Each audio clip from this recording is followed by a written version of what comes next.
लगभग 206 देश हैं दुनिया में, लगभग। इन सभी देशों में करोड़ों लोग दुनिया में हैं, है ना। लगभग पूरी दुनिया की आबादी कितनी है? लगभग 7 अरब। क्यों कितनी है? लगभग। इन 7 अरब लोगों में 206 देशों में केवल आप लोग ही हैं इतने मुट्ठी भर जो आप अपने माता पिता के लिए, पूर्वजों के लिए कुछ कर रहे हैं। भारत के लोग ही तो कुछ ना कुछ करते हैं। अब होता क्या है कि अपने पूर्वजों के लिए कुछ ना करने वालों की संख्या है ज्यादा। आज बहुत सारे लोग अपने माँ बाप के लिए कुछ भी नहीं करते, ना तर्पण करते, ना श्राद्ध करते, ना भागवत जी का पाठ करते, कुछ नहीं करते। तो वो लोग कहते हैं कि आप क्यों कर रहे हैं? ना करने वालों की संख्या है ज्यादा, करने वालों की संख्या है कम। तो कम पर ज्यादा लोग हावी हो जाते हैं। वो आपको गलत कहते हैं कि जी आप क्या कर रहे हो, कोई तुम्हारा मरा होगा बाप थोड़ी खा लेगा, अब वो तो मर ही गया, ऐसा तर्क लोग रखते हैं। लेकिन एक बात बताएं, आपने ताजमहल का नाम तो सुना होगा। ताजमहल को बनाने वाले का नाम क्या था? शाहजहां। क्यों? सही है। शाहजहां के इतिहास को आप जानते हैं कि नहीं? शाहजहां को आखिरी में उनके बेटे ने जेल में डाल दिया था, है ना, औरंगजेब ने। क्यों? शाहजहां के बेटे का नाम क्या है? औरंगजेब ही था।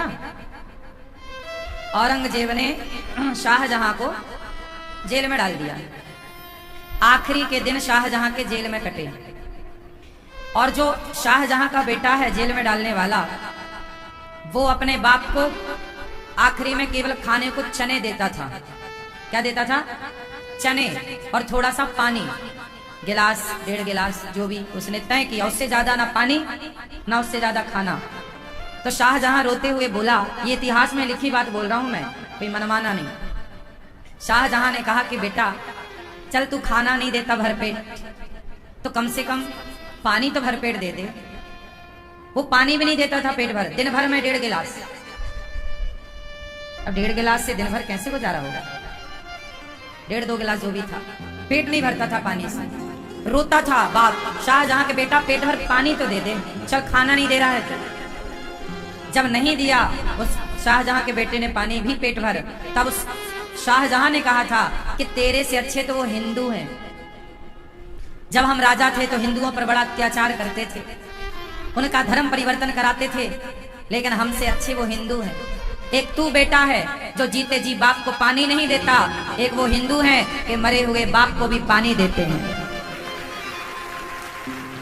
ये बात शाहजहां ने कही थी कि मरे हुए बाप को भी हिंदू लोग, हिंदू समाज ऐसी समाज है कि वो अपने आप को ऋणी मानता, अपने माता का, कि मैं माँ का ऋणी हूं, पिता का। अरे मैं ऋणी मानता हूं तो अपने माँ बाप के लिए क्या मैं एक भागवत जी का पाठ नहीं करा सकता? क्या मैं माँ बाप के नाम से गाय को 2 मुट्ठी चारा नहीं दे सकता? क्या मैं माँ बाप के नाम से 4 दीन दुखियों को भोजन नहीं करा सकता? क्या मैं अपने माँ बाप के नाम से चिड़िया को दाना नहीं डाल सकता? श्राद्धों में ना चिड़िया को दाना डालने की परंपरा है, कौआ भी खाता है। तो कुछ लोग कहते हैं कि तुम्हारे बाप देखो कौआ बन गए, क्या जो तुम कौआ को दाना डाल रहे हो? अरे मूर्खो, कौआ नहीं बन गए, कौआ एक पक्षी है। और हम हिंदू हैं, हम कहते हैं कि नहीं, हम अपना ही पेट नहीं भरते, हम जीव जंतुओं का पेट भर के अपना पेट भरते हैं, सबको। अब बताओ, आप कौआ को दाना डालो, चिड़िया को दाना डालो और गाय को रोटी दो, इसमें घाटा क्या है? पूरी दुनिया में केवल भारत ऐसा है, सनातनी ऐसा है, जो अपने मरे हुए बाप का भी पानी देता है, जिसे श्राद्ध तर्पण कहते हैं। क्या कहते हैं? तर्पण कहते हैं ना, तर्पण करना, बाप का तर्पण है। श्राद्ध है पिताजी का, माताजी का, लोग कहते हैं श्राद्ध। श्राद्ध मीन्स पिंडदान, तर्पण, वो पूरा प्रोसेस। एक सनातनी ऐसा है जो मरे हुए माँ बाप के नाम का। अब कुछ लोग आप पे हंसते हैं कि यार तू क्या करता है, तो आज का साइंस का बच्चा है। साइंस अपनी जगह सही है साहब, साइंस भी तो सैटेलाइट से चल रही है अधिकांश, बहुत सारी चीजें साइंस सैटेलाइट पर आश्रित है। सैटेलाइट भी एक साइंस है, विज्ञान है। सैटेलाइट भी ऊपर होती है और कोई भी चीज यहाँ से जब सिस्टम में डाली जाती है तो सैटेलाइट डायरेक्ट थोड़ी देता है, यहाँ से पहले वो सैटेलाइट को मिलती है, फिर वो सैटेलाइट छोड़ता है। यदि नीचे से उसे ऑपरेट ही ना किया जाए तो सैटेलाइट ऊपर थोड़ी अपने से चलती रहेगी, आखिर उसे भी तो ऑपरेट नीचे से किया जा रहा है, हाँ या ना।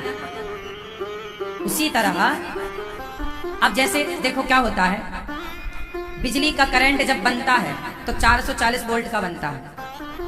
जो बड़ी लाइनें जाती हैं ना, आपने देखा होगा, बड़े बड़े तार इकट्ठे, बड़े बड़े खंबे, बड़ी लाइन बोलते हैं। क्या उससे आपके घर का बल्ब जल जाएगा? उत्तर दो।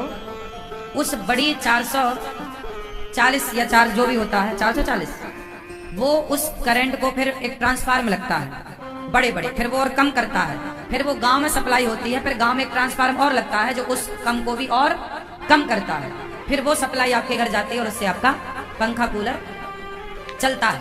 उसी तरह बिजली तो एक है, पर उस बिजली को घर तक पहुंचाने के लिए 2-3 प्रोसेस से गुजरना पड़ता है।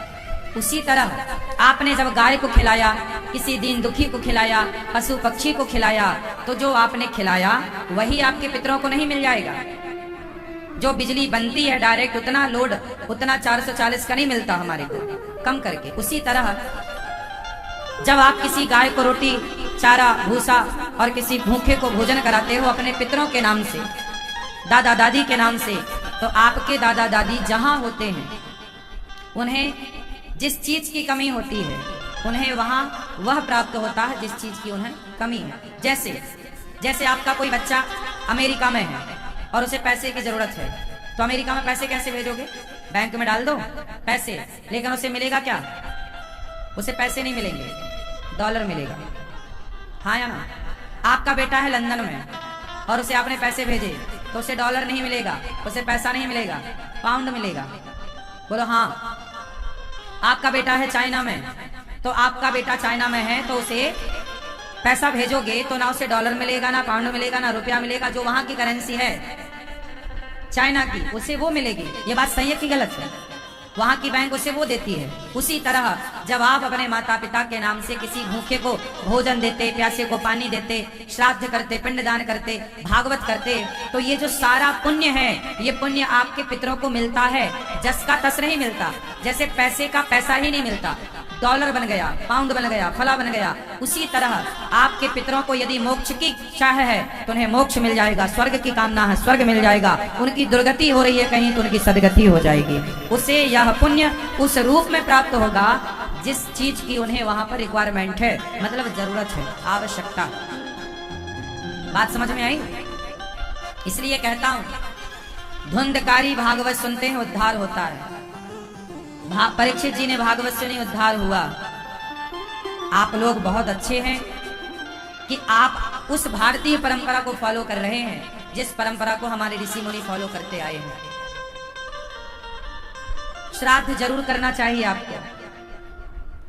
आज से ही, आज पूर्णिमा है, आज से ही विशेष, आज से ही स्टार्ट होता है। पहला जल आज, फिर ये 15 दिन तक चलेगा। आप लोग जरूर अपने पितरों को, अपने माता पिता। अच्छा, मैं एक छोटी सी बात आपको बताऊं, पिंडदान किसे करना चाहिए? माना कि एक बाप के 4 बेटे हैं, तो बताओ 4 बेटों में कौन सा बेटा पिंडदान करे? उत्तर दो। क्यों भैया? जोर से आप बताओ, आप बताओ। बैठ जाओ मैया, शांति से बैठो, सबको वहीं बैठने दो। चलो बताओ, 4 बेटा है किसी के, या 3 बेटा है किसी के, या 2 बेटा है किसी के, या 6 बेटा, तो बताओ पिंडदान कौन करेगा? जोर से। अब सुनो, परंपरा क्या है वो सुनो। परंपरा ये है कि यदि आप चारों भाइयों का चूल्हा एक है, बात समझो, चारों भाइयों का चूल्हा एक है, तुम संयुक्त परिवार में हो, चारों भाई एक चूल्हे की रोटी खा रहे हैं, तब तो 4 में से कोई एक बेटा कर ले, बड़ा पिंडदान कर ले, श्राद्ध कर ले, पोथी पाठ करा ले अपने माता पिता दादा दादी की, तो वह पर्याप्त है। लेकिन आप चारों भाई अलग अलग रहते हैं, चारों का चूल्हा अलग है, तो तुम चारों पर ही तो माँ बाप का ऋण है, तो बड़ा ही क्यों करे, क्या छोटा? छोटे को माँ ने मालिश नहीं करी क्या? क्या छोटे को दूध नहीं पिलाया क्या? क्या मझले वाले बेटे को माँ ने तेल मालिश करके उसके पसंद का भोजन नहीं कराया क्या? फिर चारों का चूल्हा एक है तो एक करेगा बड़ा, पर चारों अलग हो, चारों की रोटी अलग अलग बनती है, चारों अपना कमाते खाते सेल्फ हो, तो फिर चारों को करना चाहिए। बड़ा भी करे, मझला भी करे, संझला भी करे और छोटा भी करे। फिर सबका धर्म है कि भाई चलो बड़े ने तो कर लिया, श्राद्ध कराया, भागवत जी के पोथी पाठ कराई, वो तो कर लिया, तुमने क्या किया? बड़ा ही करे तो फिर सारी संपत्ति बड़े को देते, तुम संपत्ति भी तो लिए हो बाप की। भाई प्रॉपर्टी तो चारों में बटी है ना, बाप की संपत्ति चारों में बटी है ना, यदि 4 बेटे हैं तो फिर पिंडदान एक ही क्यों करेगा? सुनो, ये पुण्य के काम है, ये अच्छे काम है, ये जितना ज्यादा हो जाए उतना। बला मत टारो के यार तू करे या नहीं, हमारा भी बाप है, हमारा भी तो था, हमारा भी तो ऋण है उस बाप का, माँ का, भाई ऋण है, चुकाओ। इसलिए आप कुछ ना कर पाओ तो अपने माता पिता को केवल एक भागवत जी ही सुना दो, भागवत जी के पोथी पाठ ही करा दो।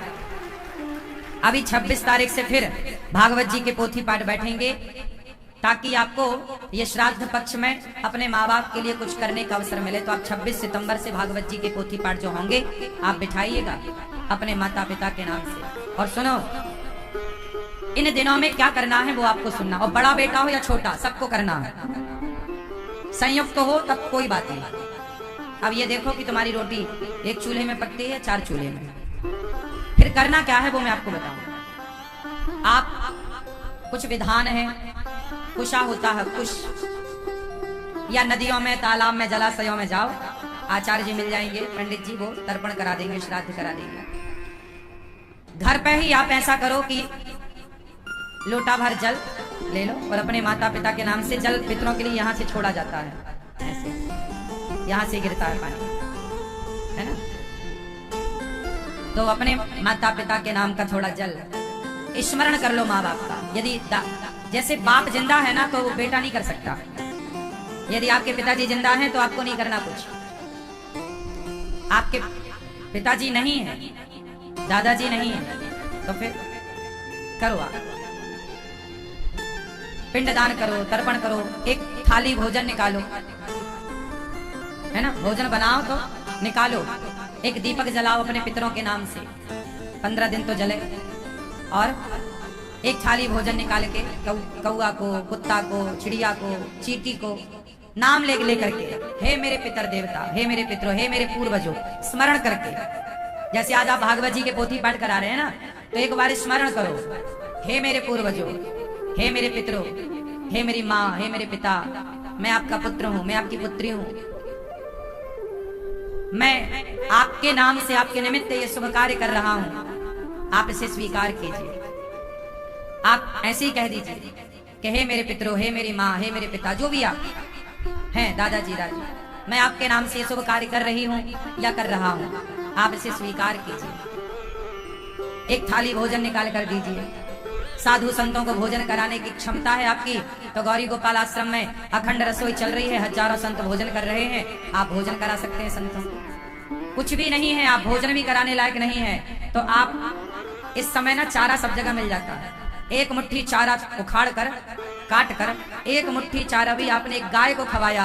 हे मेरे पितरों, मेरे पास कुछ नहीं है किसी ब्राह्मण को भोजन कराने की क्षमता, माना कि कोई बहुत गरीब है कि मैं किसी ब्राह्मण को भोजन भी नहीं करा सकता, मैं किसी को 4 रोटी भी नहीं दे सकता, तो हे मेरे पितरों, मैं आपके नाम से ये गौ माता को मुट्ठी भर चारा खवा रहा हूँ। तो गाय को चारा खवा देने से आपके पितरों को लगता है कि हाँ मेरे पुत्र ने कुछ किया है, उससे भी उनका कल्याण हो जाता है।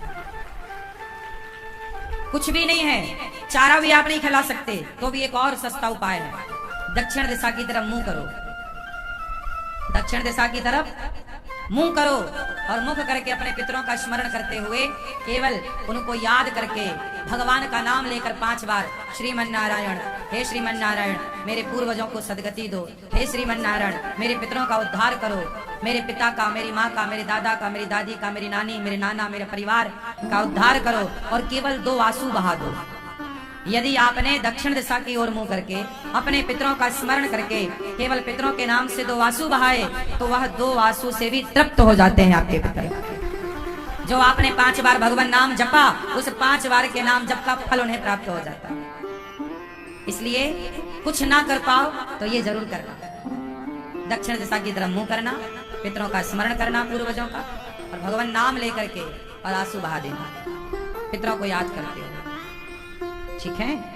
वरना आप अपने माता पिता के नाम से इन 15 दिनों में कहते हैं कि आपके पितर बस आपकी तरफ देखते हैं टुकुर टुकुर। इन 15 दिनों में, वो साल में 15 दिनों के लिए वो आपके आसपास होते हैं, टुकुर टुकुर देखते हैं कि देखो सबका बेटा पोथी बिठाल रहा है, पिंडदान कर रहा है, श्राद्ध, मेरा बेटा क्या कर रहा है, मेरे बच्चे क्या कर रहे हैं, मेरे अपने क्या कर रहे हैं। इसलिए ये शुभ कार्य आप कर सकते हैं।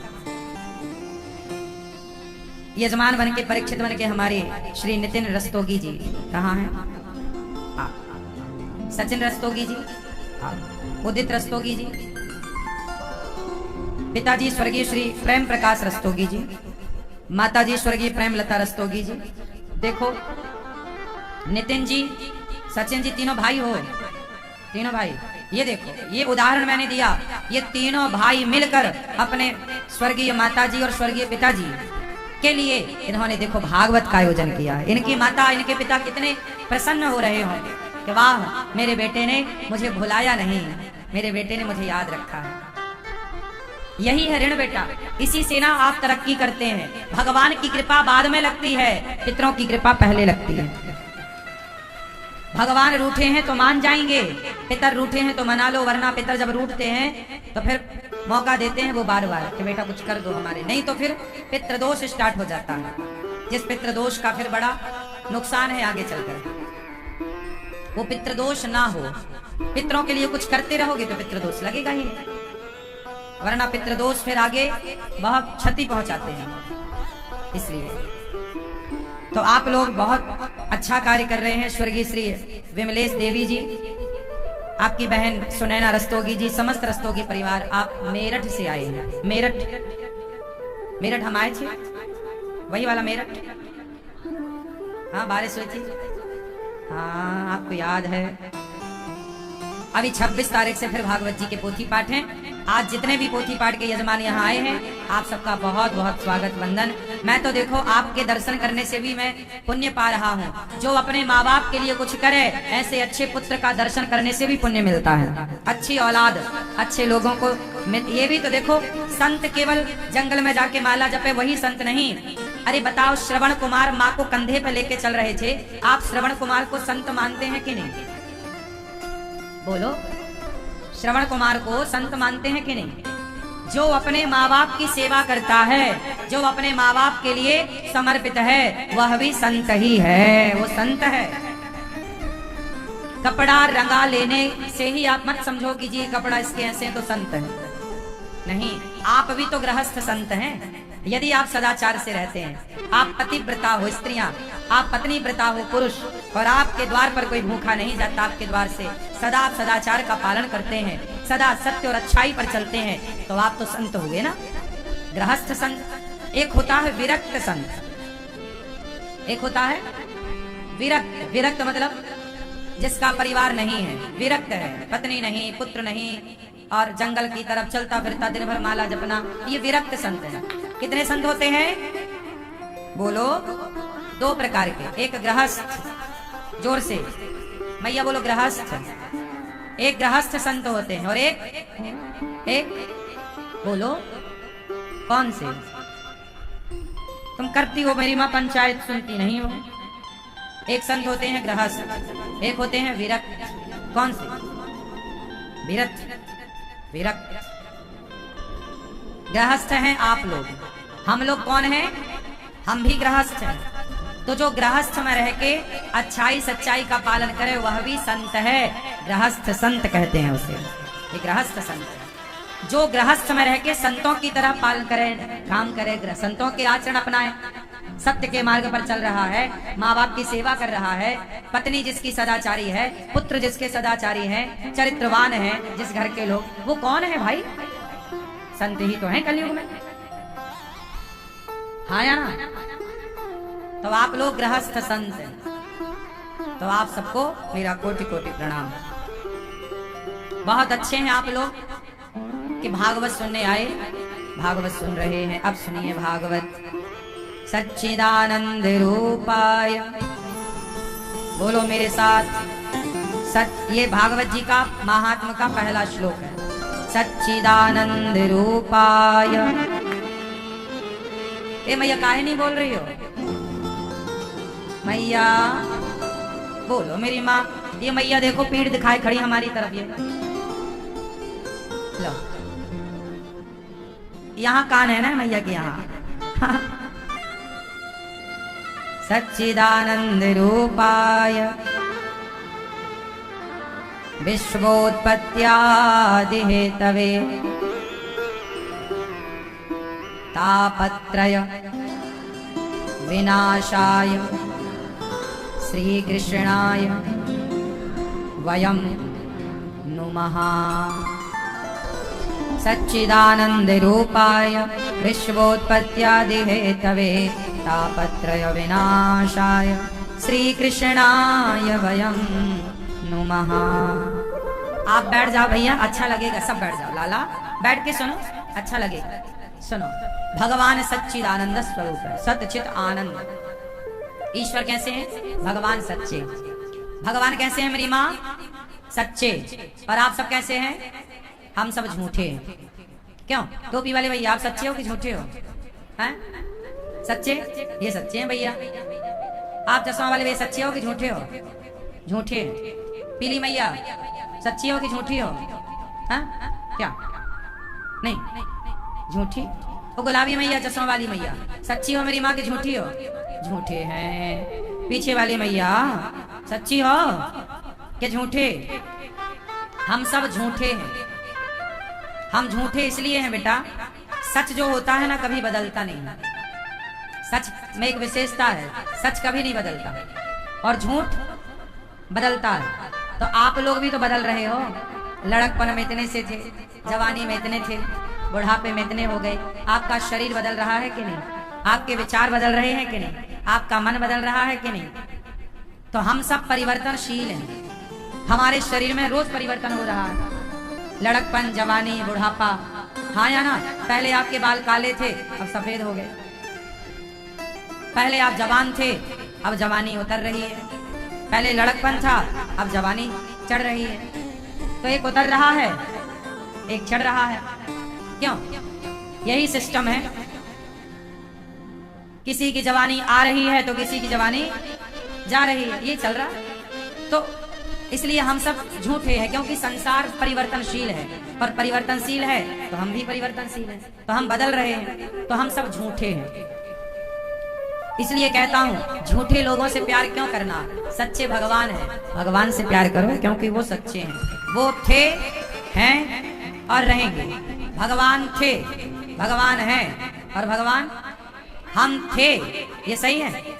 हम, अच्छा, हम थे, हम हैं, हम रहेंगे। इसमें क्या सत्य है? हम हैं, अभी तो हैं, बस यही ठीक है। ना हम थे ना हम, बस अभी कुछ दिन का खेल है अपना। 25-50 साल। भारत की औसत आयु क्या निकली है जरा बताओ सर्वे में?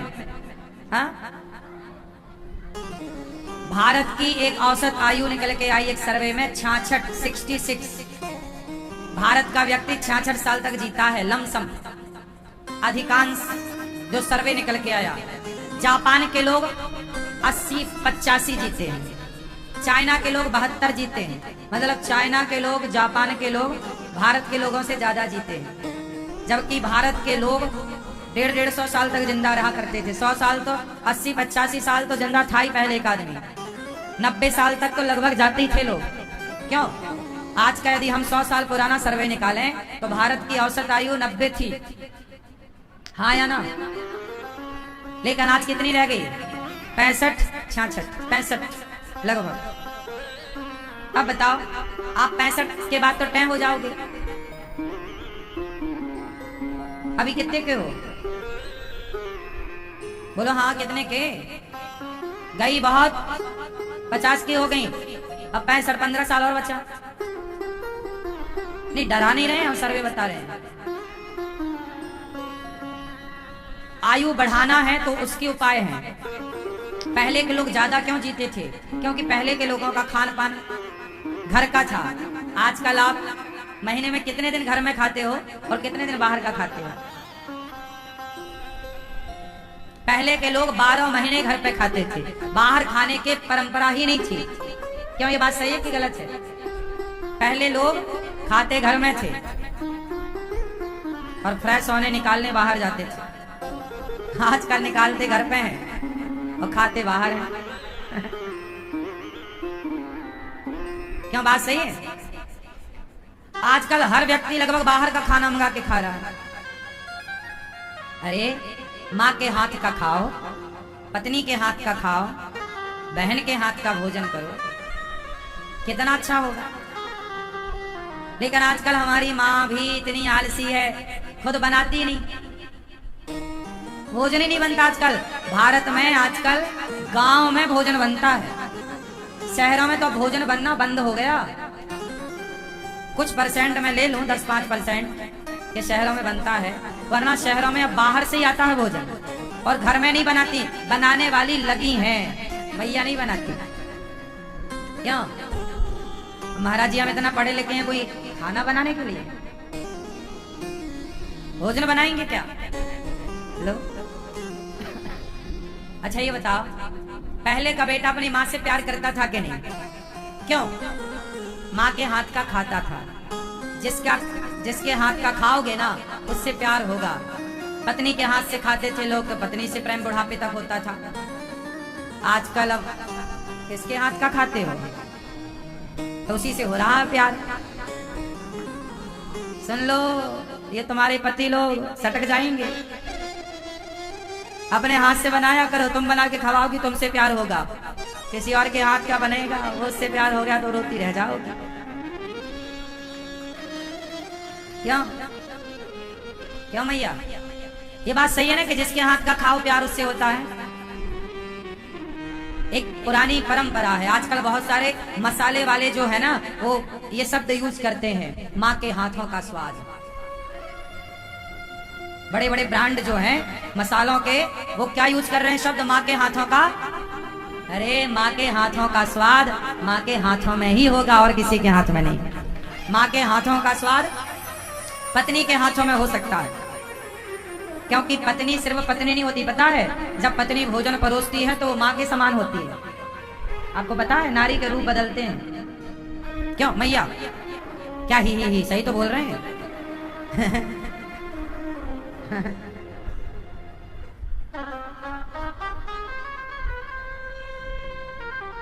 जब भोजन परोसती है पत्नी, तो वो कौन होती है? हाँ, जब वो सलाह देती है आपको, तब वो आपकी मित्र होती है। जब वो आपके शरीर पे घाव है और मलहम पट्टी करती है, वो आपकी बहन है। स्त्री केवल एक समय आपकी पत्नी होती है, केवल जब वो आपके पुत्रों की माँ बनती है। केवल पत्नी तब होती है जब वह पति पत्नी का मिलन होता है, तब पत्नी है, बाकी टाइम को पत्नी नहीं है। सुना है इस बात को आप लोगों ने कभी? भोजन परोसती हुई स्त्री कभी पत्नी नहीं होती। भोजन परोसती हुई स्त्री हमेशा माँ होती है ना? इसलिए माँ के हाथों का स्वाद। आजकल ना जाने कहाँ गया वो माँ के हाथों का स्वाद। इसलिए परंपराएं ना गवाओ, काम आएंगे। भगवान सत्य है, हम सब कैसे हैं? झूठे। तो आपको लंबा जीना है तो किसके हाथ का खाओगे? माँ के हाथ का खाओ। पत्नी से बोलो कि आप बनाओ भोजन। भोजन बनाने के लिए ना किसी को मत लगाओ। बर्तन चौका ठीक है कि बर्तन साफ के लिए आपने किसी को लगाया, झाड़ू के लिए आपने किसी को लगाया, पर भोजन क्यों? ऐसा मेरा मानना है। अब देखो, करना तो आप लोगों को वही है जो आपको करना है। मैं तो एक सलाह दे सकता हूँ आपको। सही बात सही है कि गलत है? अरे पूरा सिस्टम खाने से चलता है। हम जितना हेल्दी, जितना मस्त खाएंगे, हम उतना स्वस्थ रहेंगे, उतना लंबा जिएंगे। हम 100 साल भी जी सकते हैं और स्वस्थ जी सकते हैं। ये आपके खाने पीने पर डिपेंड करता है, खाने पीने पर निर्भर करता है। जितना अच्छा खाओगे उतना लंबा स्वस्थ जियोगे। क्यों भैया? और जितना गलत खाओगे उतने जल्दी सीताराम हो जाओगे। तो सच्चिदानंद ईश्वर सत्य है। चित भगवान सबके भीतर प्रकाश स्वरूप आनंद के सागर हैं। भगवान में क्या है? अच्छा, आपको सुख चाहिए? कितने लोगों को सुख चाहिए? हाथ उठा लो जिनको सुख चाहिए। कौन सुखी होना चाहता है? आप लोगों ने एक चीज तो सुनी होगी, ये दुख काहे नहीं जाता बे, ऐसा लोग कहते हैं, है ना? ये दुख काहे नहीं जाता, लोग कहते हैं ना दुख काहे नहीं जाता। ऐसा आप लोग सोशल मीडिया पे सुनते हैं, दुख जाता काहे नहीं है। हर व्यक्ति दुखी है, हर व्यक्ति परेशान है। आज मैं आपको निकाल सकता हूं दुख से, यदि आप आज्ञा करो तो, है ना? हम सब दुखी क्यों हैं? क्योंकि हम सुख चाहते हैं। और याद रखना, सुख का उल्टा क्या है? हानि का उल्टा, दिन का उल्टा, हर चीज का उल्टा है। तो सुख का उल्टा क्या है?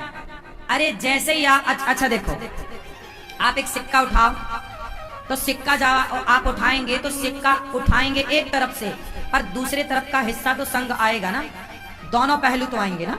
ऐसा तो नहीं होगा कि सिक्के का एक पहलू आपने उठा लिया, दूसरा वहीं छोड़ दिया। कैसा संभव है? सिक्के के पहलू कितने हैं? एक उठाओगे तो दूसरा अपने आप आएगा। ये बात सही है कि गलत है? उसी तरह यदि आप सुख को निमंत्रण दोगे तो दुख अपने आप आएगा, क्योंकि सुख दुख ये सिक्के के दो पहलू हैं। तो आप लोग जैसे ही सुख को निमंत्रण देते हैं तो दुख चुपचाप आ जाता है। इसलिए आज मैं आपको एक और तीसरा उपाय दूंगा।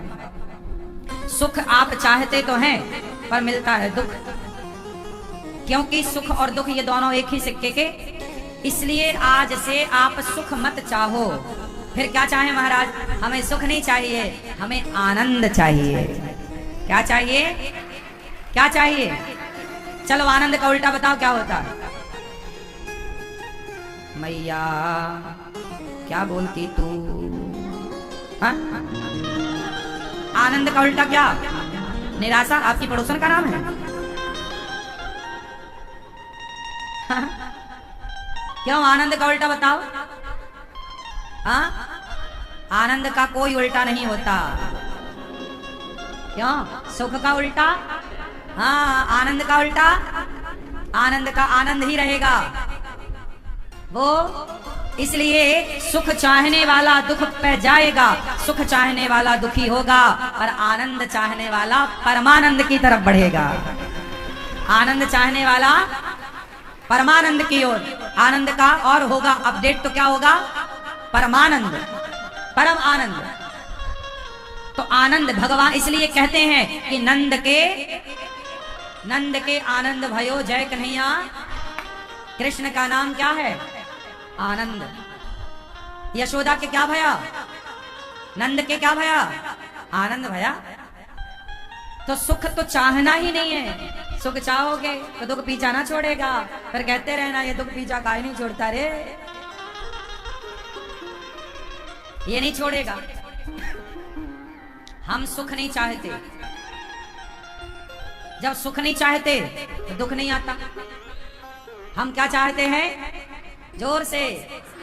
तो आज से कोई पूछे भगवान से भी, हे प्रभु जिसके जीवन में मिला सत्संग है उसे हर घड़ी आनंद ही आनंद। ये दादाजी सो रहे हैं क्या? नहीं। तो आज से क्या चाहोगे? सुख नहीं, दुख नहीं, क्या?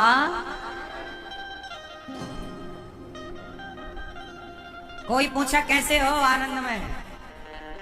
कैसा चल रहा? आनंद से। सब बिहारी जी ठीक चला रहे हैं, सब आनंद। पर आप लोग आनंद में रहा करो। मजा का उल्टा क्या है? बोलो। मजा सजा मजा बन जाएगी उम्र कैद की सजा, इसलिए मजे ना लो। आजकल के छोरा छोरी क्या कहते, खाओ पियो मजे करो। मजा है तो सजा भी है लाला। तुम जहां जा रहे हो वहां उल्टा पाओगे, पर अपने राम जहां चल रहे हैं सीधा ही है, वहां उल्टा कुछ नहीं है सिस्टम। इसलिए तो संत लोग पेड़ की छांव में तुमसे ज्यादा खुश हैं, चने चबा कर भी वो तुमसे ज्यादा प्रसन्न है, क्योंकि वो सुख के पीछे नहीं भाग रहे हैं, वो आनंद के पीछे भाग रहे हैं। आनंद है, और आनंद कहाँ है? प्रभु की भक्ति में, प्रभु की कथा में। तो आज से भगवान का नाम है आनंद, पहली से नाम सतचित आनंद विश्वोत्पत्त्यादि है तवे। भगवान क्या करते हैं? अच्छा बताओ भगवान क्या करते हैं? मैया लाल मैया बताएंगी भगवान क्या करते हैं। मेरी माँ बोलो, मेरी माँ भगवान क्या करते हैं? भगवान 3 काम करते हैं, विश्व की उत्पत्ति करना, विश्व का पालन करना और विश्व का संहार करना। 3 काम भगवान के। इन तीनों को जोड़ दिया तो गॉड बन गया, GOD। गॉड का फुल फॉर्म क्या हुआ?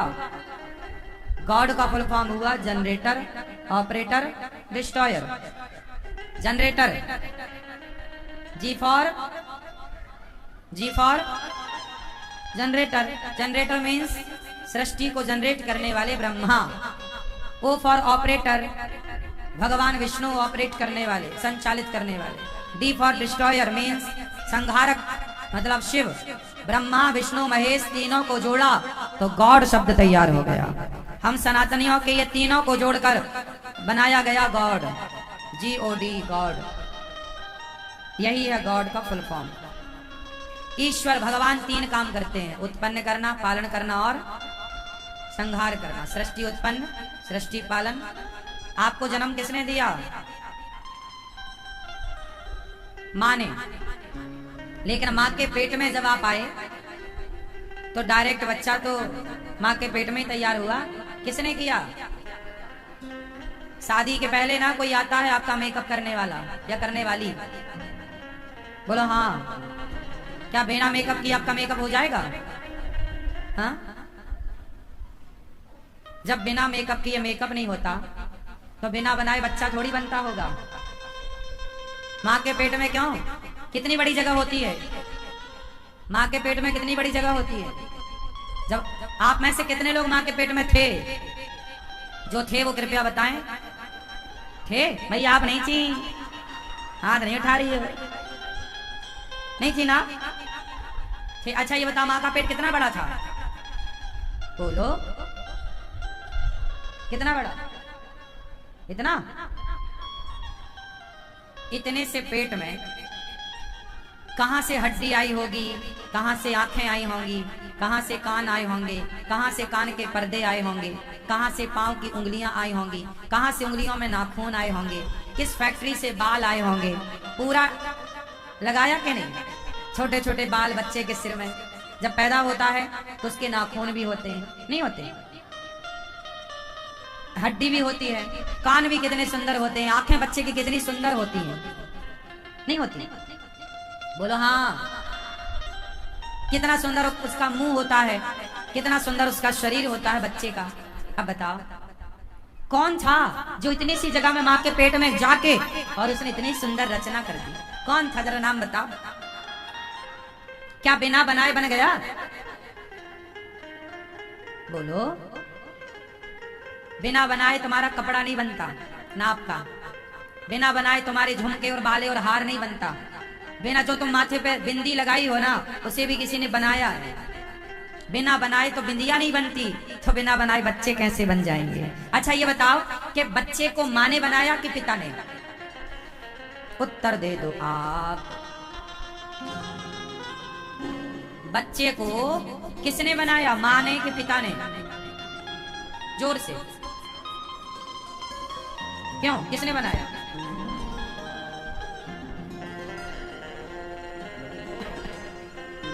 बच्चे को किसने बनाया?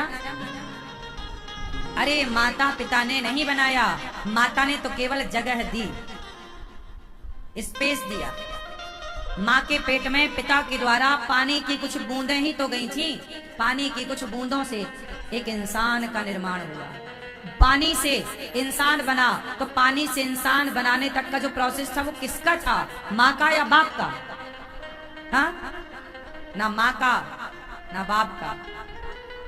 पानी की बूंदों से इंसान बना, तो ना माँ ने बनाया ना पिता ने बनाया। वही है परमात्मा जो आप सबको तैयार करता है माँ के पेट में। चलो बताओ, भगवान का हेड ऑफिस कहाँ है? ओ मैया, ए उंगली वाली मैया, क्या किसे किसे बुला रही हो मेरी माँ? चलो बताओ, भगवान का हेड ऑफिस कहाँ है? मैया, ओ पंचायती मैया, बताओ मेरी माँ। भगवान, ओ भैया चेयर में बैठ के पंचायत, देखो देखो देखो पंचायत चल रही है। हो गई पंचायत। सुनो,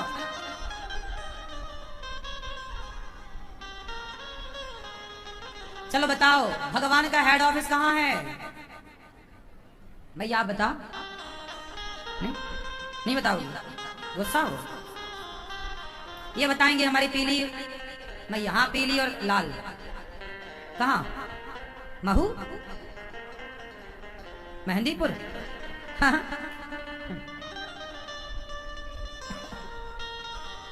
भगवान का हेड ऑफिस है माँ के गर्भ में, माँ के उदर में भगवान रहते हैं। क्योंकि आज तक जितने भी लोग आपको दिख रहे हैं, इन सब की फैक्ट्री है कहाँ? आप सब बने कहाँ?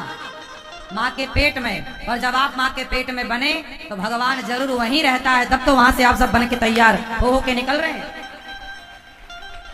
क्या सही है? तो भगवान का हेड ऑफिस कहाँ है? माँ के पेट में। क्यों बात सही?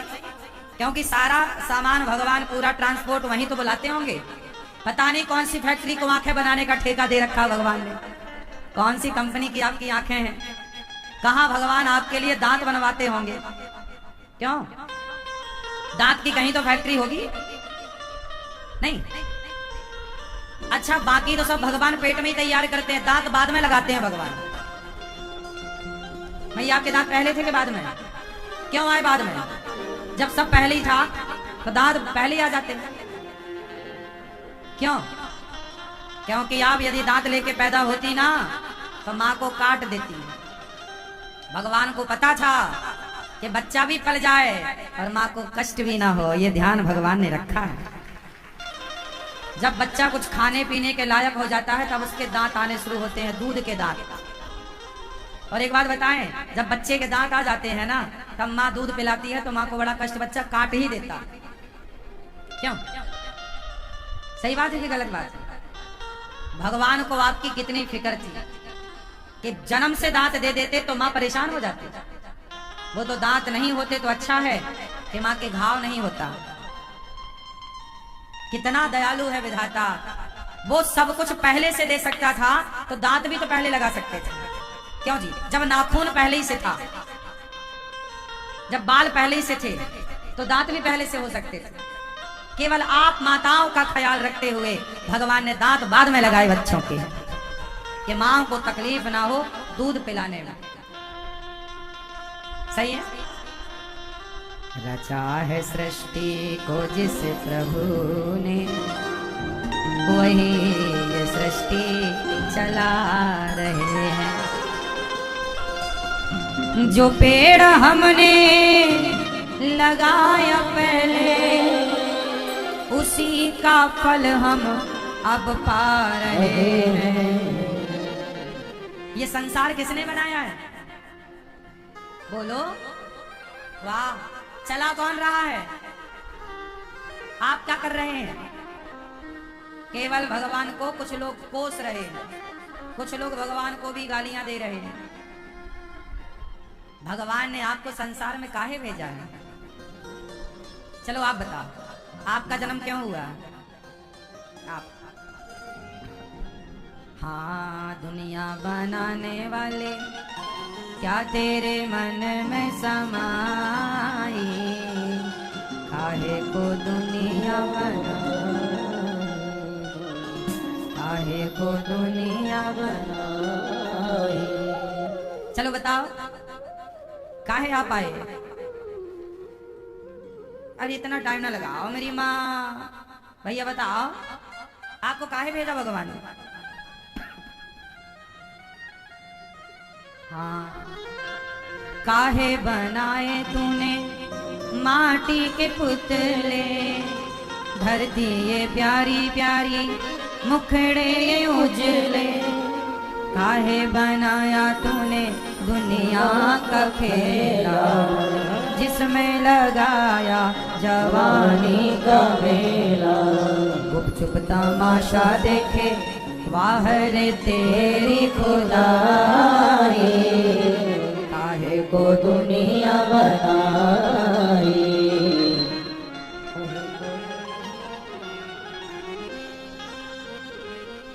तू भी तो तड़पा होगा मन को बनाकर, तूफान ये प्यार का मन में छुपा कर। कोई छवि तो होगी आँखों में तेरी, आंसू भी छलके होंगे पलकों से तेरे। बोल क्या सूझी तुझको काहे को प्रीत जगाई, काहे को दुनिया बनाई। बताओ काहे बनाई भगवान ने? आप लोग कई बार सोचते होंगे काहे बनाए? ना दुनिया होती, ना हम होते, ना इतनी टेंशन होती, ना भागम भाग होती, ना इतना हंसना, ना इतना रोना। काहे बना दी भगवान? जब आदमी टेंशन में उलझता है, परेशान होता है, तो एक बार हर व्यक्ति ये सोचता जरूर है कि भगवान ने काहे बना दिया सब दुनिया, काहे बना दिया संसार प्रपंच। बात सही है? बोलो हाँ। क्यों बनाई? ये सवाल खड़ा है ना आज तक, ईश्वर ने दुनिया क्यों बनाई? अच्छा बताओ, संसार में सुख ज्यादा है कि दुख ज्यादा है? उत्तर दो जोर से, जोर से और जोर से। क्या? दुख। दुख उसी को ज्यादा है जो सुख की कामना में लगा है। जो आनंद में है उसके लिए दुख नहीं है। भूल गए इतनी जल्दी आनंद की बात?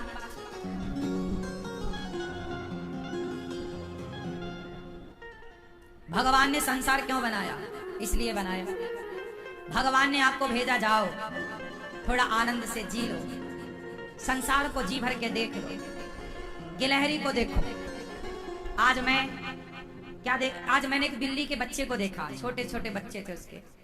एक जगह पर बिल्ली ने बच्चे दिए होंगे, मैं गया तो बिल्ली के बच्चे छिप गए। मैंने दूर से देखा, मैं वापस आ गया। मैंने कहा यहाँ डिस्टर्ब ना करो, बिल्ली होगी आसपास, वो आएगी अपने बच्चों को देखेगी। एक बिल्ली अपने बच्चों को जन्म देती है कहीं भी, वो अपने समझ से तो अच्छी जगह ढूंढती होगी, और बिल्ली अपने बच्चों को छोड़कर जाती है खाना लेने, खाने। कहीं ना कहीं तो उसका पेट है ना, खाएगी। और वो खाने जब जाती है तब तक क्या होता है, कोई आता है और बिल्ली के बच्चों को, कुत्ता आ गया, बिल्ली के बच्चों को उसने खा लिया, या कोई इंसान आ गया, उसने, आजकल का इंसान कुत्तों से भी ज्यादा जल्लाद है, वो मार देता है जीवों को। कुछ लोग, सब नहीं। तो अब बिल्ली के बच्चे को कोई उठा के कहीं फेंक दे या कोई कहीं कर दे। अब बिल्ली जब वापस आती होगी और उसे बच्चे नहीं मिलते होंगे, जरा सोचो, जरा उस बिल्ली की तरह जरा सोचो, बिल्ली बनकर, मतलब एक माँ बनकर सोचो कि माँ खाना लेने गई है बच्चों के लिए, अपने लिए, और जब लौटती है तो उसके बच्चे नहीं होते। सोचो कि आप कितने अच्छे हैं, आपको इतनी अक्ल है, समझ, आप अपने लिए घर बनाते हो, आप अपने लिए 2 पैसा कमा के खाते हो, लेकिन बिल्ली ये सब नहीं कर सकती। बिल्ली के पास इतनी समझ नहीं है। वो जंगल में आपने देखा होगा, हिरण पानी पीता है, वो पानी पीता है ना, डर डर के पानी पीता है। वो पानी पीता है तब मगरमच्छ आता है और उसका मुंह पकड़ के अंदर ले जाता है, उसका पेट भी नहीं भर पाता। आपने डिस्कवरी में कितनी बार ये सब देखे होंगे, है ना? जंगल में एक दूसरे की जान बिल्कुल। अच्छा, सबसे खतरनाक जंगल में कौन होता है? उत्तर दो जोर से। नहीं, जंगल में शेर खतरनाक नहीं है। शेर शिकार करता है तो पहले मारता है, गर्दन दबा के जीवों को। हिरण पकड़ा, जो भी पकड़ता वो मारता है, पहले मारता, जब मर जाता तब खाता है। लेकिन सबसे खतरनाक है लकड़बग्घे। वो मारते नहीं है, उन्हें कोई मिल जाए तो वो जिंदा खाने लग जाते हैं, चढ़ जाते हैं ऊपर, लिपट जाते हैं। और वो जानवरों के ना, जानवरों का ऊपर का हिस्सा थोड़ा कड़ा होता है, पीठ है पीछे का, लेकिन जो थन, जैसे गाय का थन नीचे, वो थोड़ा कोमल होता है। तो लकड़बग्घा ना हमेशा नीचे वार करता है। कोई भी जीव उसे मिल जाए वो जिंदा खाता है, पता है आपको? खाना आधा खा लेता है तब भी वो जिंदा तड़पता है। सोचिए कि जानवरों में कितना कष्ट है, ना उनके पास घर है, ना खाने को रोटी है, ना बच्चों की कोई सेफ्टी है, ना सुरक्षा है। सर्दी है तो बेचारे ठिठुर रहे हैं, बरसात है तो भीग रहे हैं। 84 लाख योनियों में जाके झांक कर देखना, हर जीव जंतु परेशान है, हाँ या ना? इन सबसे अच्छा कोई है तो केवल मनुष्य। भगवान ने आपको संसार में इसलिए भेजा है मनुष्य बनाकर, 84 लाख योनियों में सबसे समझदार मनुष्य है। इसलिए भेजा ईश्वर ने, जाओ तुम सबकी मदद करो जितनों की कर सको। तुम चींटी को दाना डालो, जाओ। तुम पक्षियों को रोटी दो, दाना डालो, जाओ। तुम गाय की सेवा कर लेना, जाओ। कुछ अच्छा काम करो, जाओ। तुम इंसानों के काम आना, जो दीन दुखी बेसहारा, जाओ तुम काम आओ। भगवान ने हमें संसार में क्यों भेजा है? सेवा करने। जाओ किसी के काम आना, भूखे को रोटी देना, प्यासे को पानी देना, सबकी दुआएं लेना और फिर वापस मेरे पास आ जाना। लेकिन आप दुआएं कम लेते हैं, 25-50 साल की जिंदगी में बद्दुआओं से थैला भर लेते हैं। आप ना बद्दुआएं ज्यादा कमाते हैं। आप देखो, कई बार आप जान के गलती करते हैं, कई बार आप ना चाह करके भी आपसे गलतियां होती हैं। बद्दुआएं आज समाज, दुआएं मतलब पुण्य, बद्दुआएं मतलब पाप। आज का समाज पाप ज्यादा कमा रहा है कि पुण्य? उत्तर दो, बोलो। अब भगवान जब जाएंगे और तुम्हारा झोला पाप से भरा होगा तो भगवान कहेंगे, क्यों? हमने तुझे ये लाने के लिए भेजा था, पुण्य क्यों नहीं किया? पुण्य क्या है? सेवा, सबकी, सबसे प्रेम। आप सबके प्रति प्रेम रखो, चिड़िया के प्रति। आज इंसान दरिंदा हो गया, बकरे को खा जाता है, मुर्गी को मार देता है, पक्षियों को। अरे भगवान ने तुम्हें पक्षी मारने के लिए नहीं भेजे, पक्षियों की देख रेख करने के लिए भेजे। जाओ पेड़ पौधे लगाओ, चिड़िया घोंसला बनाएगी, उसकी रक्षा करना, देखना। लेकिन आज का इंसान तो पक्षी खा रहा है, जानवर खा रहा है, पाप से झोला भर रहा है लोगों का। मत करो ये पाप। 60-70 साल की आयु है औसत, मर जाओगे 60-70-80 साल में। कुछ ना ले जाओगे यहाँ से एक रत्ती उठा के, ना मेरे बाप दादे ले गए, ना मैं ले जाऊंगा, ना तुम्हारे बाप दादे ले गए, ना तुम ले जाओगे। पाप मत कमाओ साहब, पुण्य कमाओ। धन्ना सेठ बनने का सपना छोड़ दो, पैसा कमाओ मेहनत से, ईमानदारी से। धन्ना सेठ बन भी गए तो कौन सा पैसा कौन लेके गया कि तुम ले जाओगे? राज राजे रहे, ना वो रानी रही, ना बुढ़ापा रहा, ना जवानी रही। अंत में लखपति को ना धेला जुड़ा, हंस जब भी उड़ा तो अकेला उड़ा। कौन सा, क्या धेला ले गया कोई? पाप कर करके जो कमाया सब छोड़ गया, पर पाप तो संग गया। इसलिए साहब पाप से बचो, बद्दुआओं से बचो। हम किसी का कुछ नहीं बिगाड़ते, हम किसी का, ये दास अनिरुद्ध आपके सामने बैठा है, हम किसी का कुछ भी नहीं बिगाड़ते। ना हम किसी की निंदा करते, ना चुगली करते, ना गाली देते, ना अपमान करते, ना हम किसी भी प्रकार से दिल। आप इतने लोग यहाँ बैठे हैं, बताओ आप में से किसी का दिल हमने दुखाया? सालों से हम कथा सुना रहे हैं आप लोगों को, क्या हमने दिल दुखाया? क्या हमने किसी का कुछ बिगाड़ा?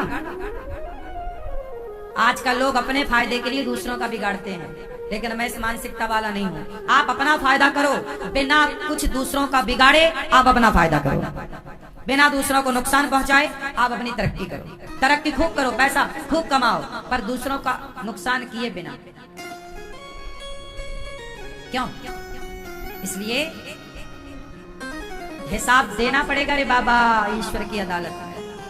पाप पुण्य, ये दास अनिरुद्ध सेवा करता है, हम सेवा करते हैं क्योंकि हमें पता है कि हम जब मरेंगे हमारे साथ दौलत ना चलेगी। हमने जीते जी जो भलाई के काम किए, वो अच्छा करने का जो पुण्य होगा, वो पुण्य मेरे संग चलेगा, वही पुण्य मेरा साथ देगा, वही पुण्य मेरा जीते जी भी साथ देगा, और वही पुण्य मेरा मरने के बाद भी ना तो बेटा साथ देगा।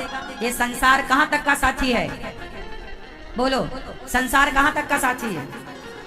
संसार शमशान तक का साथी है। संसार कहां तक साथ देगा? शमशान तक। शरीर कहां तक साथ देगा? चिता तक। चिता तक शरीर, शमशान तक साथ देगा समाज, परिवार, पत्नी, दरवाजे तक।